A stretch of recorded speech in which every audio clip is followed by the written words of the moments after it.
Tired of staring at your new HSBC debit card, wondering how to actually use it? Let's get that card activated and ready to go in just a few simple steps. First, locate your nearest HSBC ATM.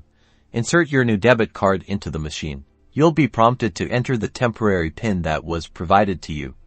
Carefully type it in using the ATM's keypad. The ATM will then ask you to create a new personal PIN.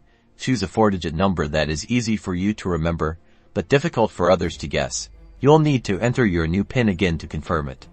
Make sure you enter the same number both times. Once you've confirmed your new PIN, the ATM should display a confirmation message indicating that your PIN has been successfully updated. Congratulations! Your HSBC debit card is now activated and ready to use for purchases, cash withdrawals, and online transactions. Alternatively, you can also activate your card through the HSBC mobile app if you prefer. Simply log into your account and follow the on-screen instructions. Now you're all set to enjoy the convenience of your new HSBC debit card.